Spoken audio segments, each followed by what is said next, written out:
Таяу шығыстағы ең басты сұрақ: Газада соғыс тоқтай ма? Делдал елдер Израиль жексенбіден бастап Газаға соққы жасауды тоқтатады дейді.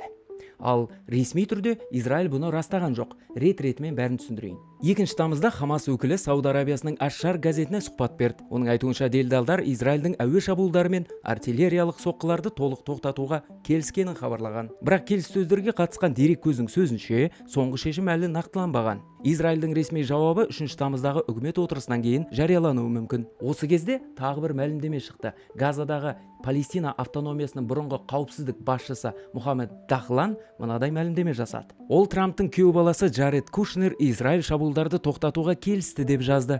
Бірақ 2 сағаттан кейін жазбасын өзгертіп жіберді. Жаңа нұсқада Кушнер тек осы келісім бойынша жұмыс істеп жатқаны айтылды. Ал Дахлан палестиналық топтарды келісімді бұзуға себеп бермеңдер деп шақырды. Енді жоспардың өзін түсіндірейін. 31 шілдеде Хамас пен басқа да ұйымдар келіскен 15 тармақтан тұратын жол картасы жарияланды. Жоспар бойынша қарулы топтар кезең-кезеңімен қарусызданады. Израиль әскері Газадан шығады. Кейін секторды басқару Палестина әкімшілігіне беріледі. Бірақ Израильдің де 3 талабы бар. Хамас тапсырған қару түгел жойылу керек. Қатар мен Түркия бақылауға қатыспауы тиіс. Ал Израиль әскері қажет болса, операция жүргізу құқығын сақтап қалғысы келеді. Бірақ ең маңыздысы Газадағы қазіргі жағдай.